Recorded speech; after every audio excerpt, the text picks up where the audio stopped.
Good afternoon, everybody, and welcome to the Redmen TV. I'm Ste, joined by Dan Club for today's Liverpool news update from a very, very, very warm Liverpool. Dan, people abroad, when we moan about how high the temperatures are, or relatively speaking, laugh at us, but this country is not designed for it to be hot. No, not at all. No. I'm glistening. Yeah, likewise. When it gets to like anything sort of above 28, you feel every single degree of that temperature. Like it absolutely bakes. And we were talking before, like I lived in Australia for 6 months, sorry to bore people with that, but when it was like 30 odd 40s, it never felt as hot as it is here.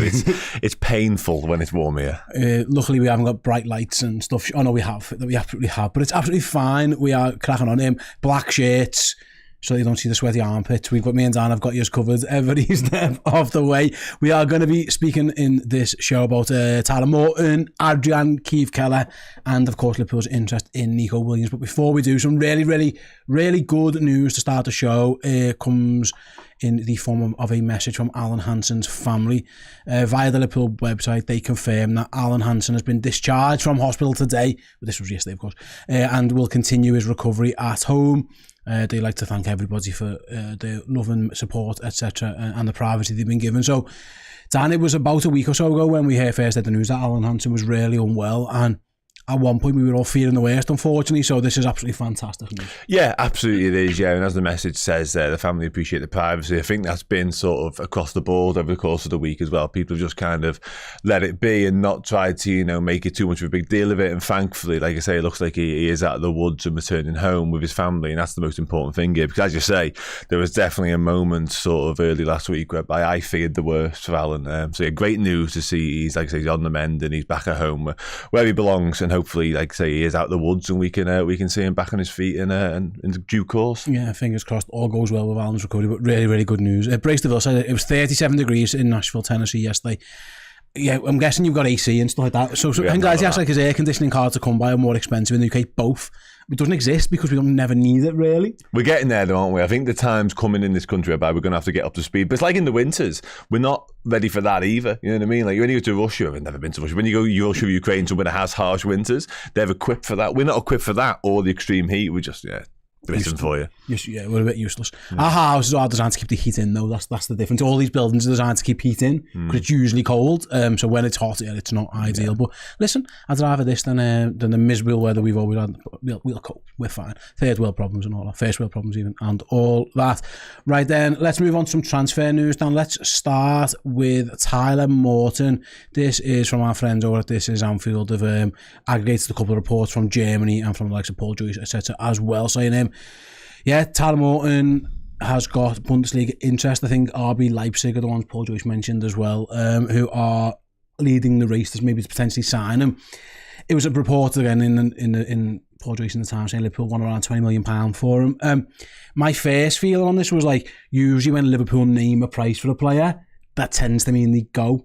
Like very rarely will Liverpool say, we want this, you know what I mean? Like that's what we're looking for. They tend to go out on loan or they tend to go and get sold. Very rarely will Liverpool name a price and then he just stays. It feels like Liverpool are obviously open to the idea of letting Tyler Morton leave. Yeah, I would say so. Yeah, he's been on a couple of loan spells now, obviously both in the Championship at recent times, Blackburn and a successful one at Hull, and they've both gone relatively well, I think it's fair to say. And is another loan really going to aid his development? He's getting to the age now whereby he probably wants to be playing regular football on a consistent basis, and I think from a Liverpool point of view, it might be looking at this summer as being the one whereby he does move on permanently. I mean, if you were to get 20 million for him, like that's Michael Edwards and some, that for me, like that's a really good fee for somebody who I think is a very good player, but 20 million is a bit of a push, I would describe it as personally. But listen, I'm a little bit surprised Liverpool aren't keen to take a look at him in pre-season stuff. That we may well still do, of course. Nothing's actually transpired as of yet.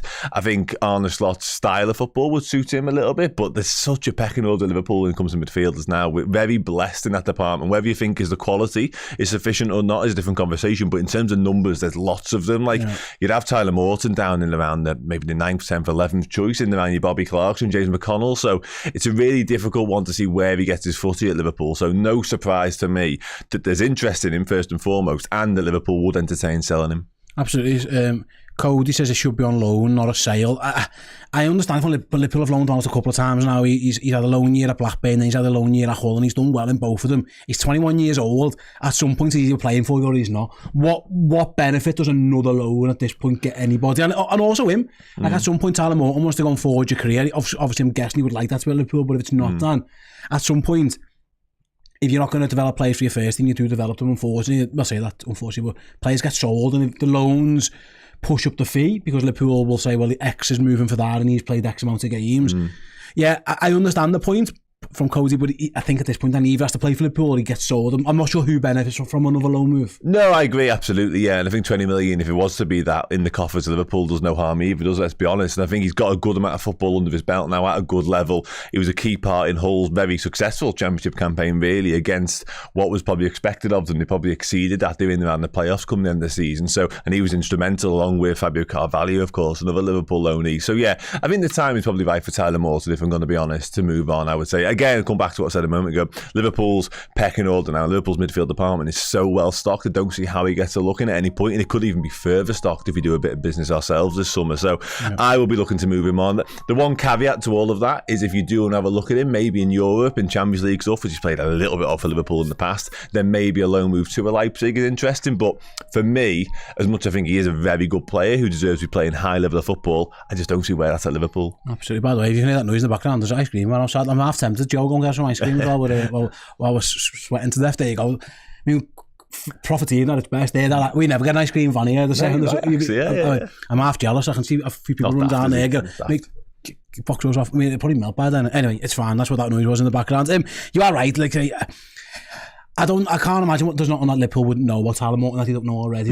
You're right, maybe the European stuff, but I don't even think so. I think it's heading towards a sale. Now, Liverpool can get anywhere near £20 million, fair play to them, but we'll find out in due course. But it looks like that probably will be that for Tyler Morton, and fair play to him. Like, to go and get 2 years of championship experience and then either get yourself a move to the Championship or to the Bundesliga. Like, do you think there's anything in, if it's not a loan, Liverpool's used with Van Booster in the past, that buyback clause thing, do you think there's anything in that with Tyler Morton, or do you not think that'd really be entertained?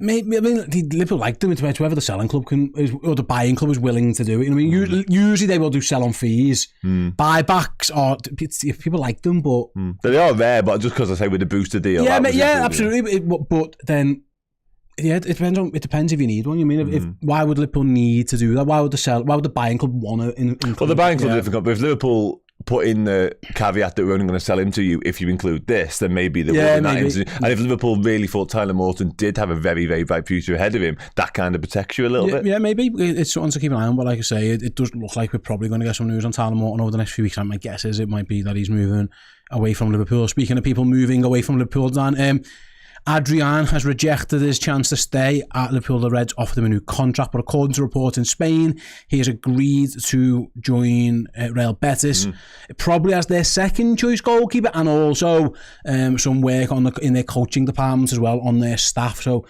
yeah, Liverpool have another slot to fill potentially. We'll find out if that's in the transfer market or, of course, maybe promoting one of the youngsters. Obviously, Yaros is probably the next in line, you would think, in terms of seniority, given his standing. Obviously, he's away currently at the Euros. But we were saying this the other day, Liverpool have now lost the whole goalkeeping department pretty much at this moment in time, other than Alisson, Kelleher, and whose future's very much in doubt, and then Taffarel, who's kind of like Alisson's mate. I'm not even sure what his job role is.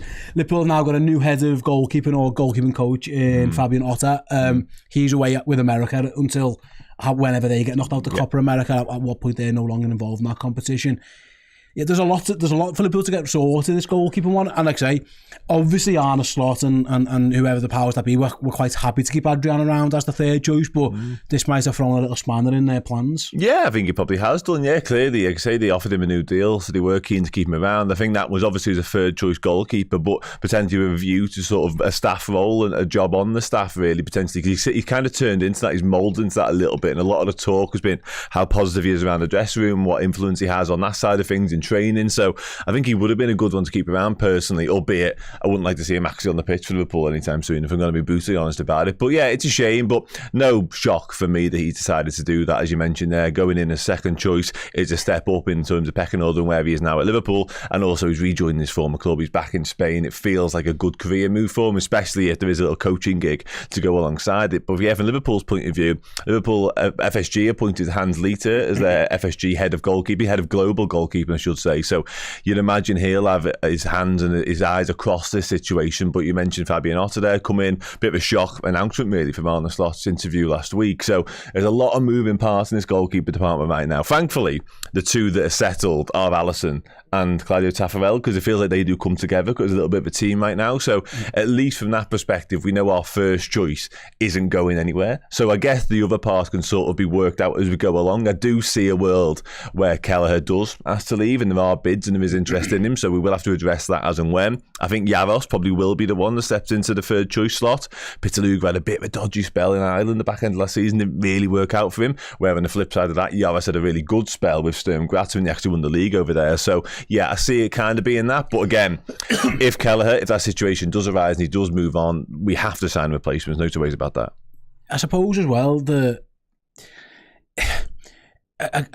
homegrown thing, one of the reasons better are signing him is because they've qualified for the Conference League and they need to start fulfilling homegrown quota things.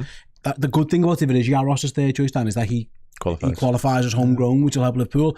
Keith Keller also does. And that Liverpool have been really, really keen to keep, obviously, at least one. Maybe they might be able to get two down the line. But reports this weekend, again, let's move on to Keller in this conversation, that Nottingham Forest are still bang up for signing him. Liverpool, I mean, this one the Mail, they're reporting Liverpool asking for around £35 million. I was like, that fee that we keep hearing about Keller keeps going up and up. Listen, fill your boots if you're Michael Edwards in Liverpool, by the way, I'm Richard Hughes, but it does feel like, I don't know, if Forest come in, I reckon Keller will be bang up for that one, would you? He wants to go, he's made his feelings clear that he wants to go and be a first choice goalkeeper somewhere, and he's quite happy wherever that be. And I actually think any Premier League club that you're going to be first choice for is probably a good move for him. Possibly. Yeah, I'm not, as you can probably tell by my face, I'm not, this is going to sound so disrespectful, so I apologise in advance. I think he can do better.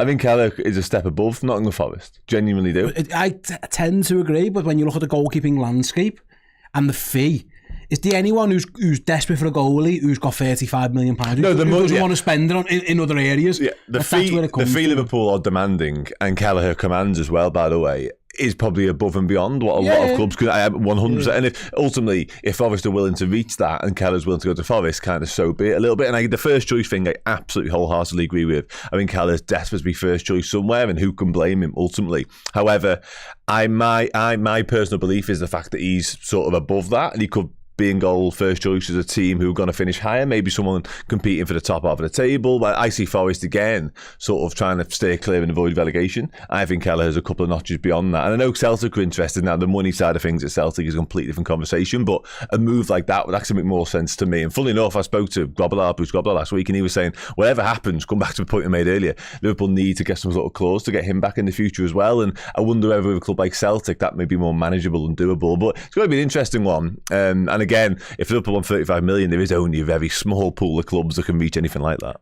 If I was advising him between Celtic and Forest, I still think I would say go to Forest. Would you? No, listen, you're more likely, don't get me wrong, Celtic is massive, Celtic are huge, and you're more likely than not to win trophy. I understand that. But I think if his ultimate aim is to be the elite level of goalkeeper, listen, you can absolutely do that, Celtic, don't get me wrong. I think other teams will take more notice if you do it in the Premier League than if you do it in Scotland. Maybe, I just think it would be, you're right, but it's easier to do a better job at Celtic. If he's saving things left, right and centre and keeping clean sheets at Forest, that stands out, but that feels very different. And Keller's brilliant, by the way, and he's more than capable. However, I think the likelihood is if Forest do struggle and Keller's part of that struggling side and they do concede upwards of 50, 60 goals, whatever it may be, that doesn't reflect well. Whereas if he goes to Celtic and they win the stuff that they win more or less year in, year out, he plays a little bit of European football as well, all of a sudden his stock rises again. You know what I mean? Listen, one of us could be right, one of us could be wrong, but that's the way I look at it. No, I see your point. Like I say, that 35 million probably rules Celtic out anyway. Yeah, 100%. He'd be their record. That's where loans come into. Smash their transfer record by a mile. So where it looks like Forest, I mean, PSR included, and they're all doing all their things around it. Nottingham Forest have shown they're willing to spend money on players, so we'll see how that one goes. Let's move on then to today's main story. Then let's talk about Nico Williams, not the former Liverpool fullback, but the Spain and Athletic Bilbao winger. According to a report from the Mirror, and it's gone elsewhere as well, Liverpool, Barcelona, Arsenal and Chelsea are all interested in signing the 21-year-old. Obviously, he's away with Spain at the Euros, and by all accounts has impressed. He impressed last season for Bilbao, of course, helping them win that Copa del Rey, which was a massive achievement for them. Let's start Nico Williams then, Dan. Does that get your juices flowing? Yeah, it does. Yeah, I'll be honest. And I said this on our Transfer News show last week. Like, he's very much flavour of what was the 24 hours at the time, but he's very much flavour of the week now, given the way he's been performing for Spain at the Euros. But he's a wonderful talent, 21 years of age, been doing it for a little while now for Bilbao. Had a really impressive season last time around. I mean, his numbers were good. What amazed me more than anything, or what impressed me more than anything rather, was his assist numbers actually. The goals weren't exactly standout. They weren't necessarily eye-catching, but his assist numbers were outstanding. I think it was like 19 across all comps last year for Bilbao, which is really something. So, yeah, versatile enough, can play on either wing, which I think is important for Liverpool right now, predominantly on the left, of course. So whilst I'm aware there's quite a bit of traffic over that side from a Liverpool point of view, and you're obviously counting Diaz, Jota, Gakpo, even Darwin Núñez can all play on that side. I think if Liverpool were looking to maybe upgrade and get an out-and-out one of them, I think someone like Nico Williams would be an incredible option. And listen, whether you think it's possible or not, what makes it interesting to me is that release clause. That release clause is so attainable for Liverpool. If that wasn't involved, if you're saying Athletic wanted upwards of 80, 90, I wouldn't even really entertain the conversation. But at that release clause price, I must admit my ears get perked up a little bit. Around £47 million roughly once you do the exchanges. It was actually the Athletic Spanish reporter, Paul Ballas, who said Athletic Club forward has been discussed as a potential target for Liverpool. And it feels like there's a lot of different places linking the Liverpool with him, Dan. Again, reputable ones like the Athletic. I know Fabrizio Romano mentioned something similar along the line as well, that his name's been discussed. So there's definitely, we believe there's definitely some interest there. I was of the assumption that this one only potentially happens if Luis Diaz leaves. I understand, listen, he can play either side, and there might be a case, but I still think at the moment in time, if he's going to come to Liverpool, he's going to probably play on the left. He's probably going to, and wherever he goes, he's probably going to want to start. I don't know if he's going to leave Bilbao to be a rotational option or a backup option, especially when there's so many clubs in for you. If there's only one or two clubs in, sometimes you don't have that choice.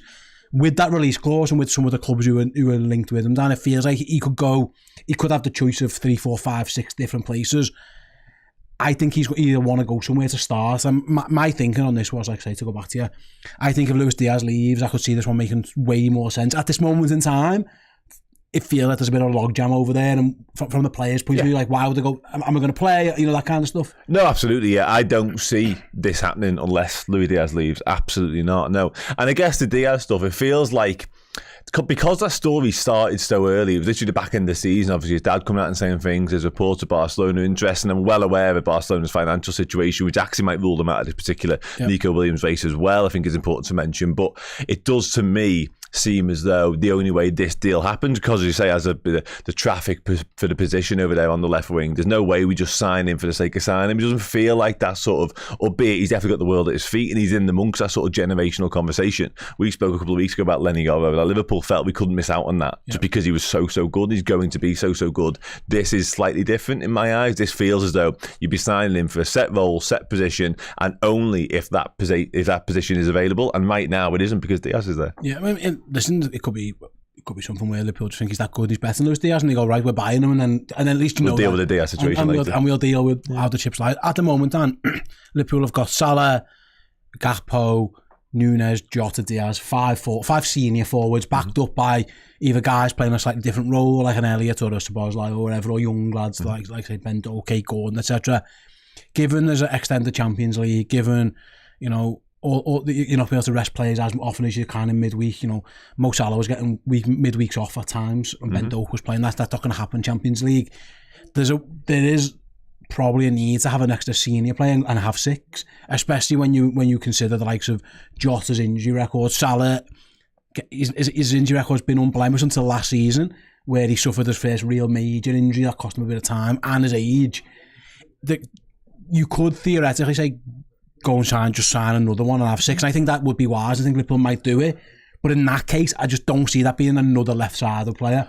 That to me would scream someone who plays on the right. And I know Nico Williams can play on the right, but if that's the option and it's not losing somebody before you buy one, I would guess maybe someone like a Bakayoko or someone who predominantly plays more on the right-hand side maybe makes a bit more sense. Yeah, possibly. I guess the beauty of someone like a Nico Williams is the fact that he has got that versatility and he does play across it a little bit. And likewise, that conversation can be made for Diogo Jota, Darwin Núñez, Cody Gakpo, of course. The only, in my eyes, real exclusively left winger in our squad is Luis Diaz, and I'm aware he's played a similarly small sample size amount over on the right, and I'm not in love with that idea personally. But yeah, I think you're right. I think if Liverpool were to add another option to the front line and make it 6, a firepower of 6, I don't see a problem with that necessarily. Certainly not with somebody who's 21 years of age and whose ceiling appears to be so high, and as I mentioned a moment ago, feels like he's only going to get better and better and better. He's got Champions League football to come. He's got potentially more exposure at the very highest level to come as well in terms of internationally. So yeah, I think Liverpool being in and around this conversation is smart, and I would personally love to see us do it.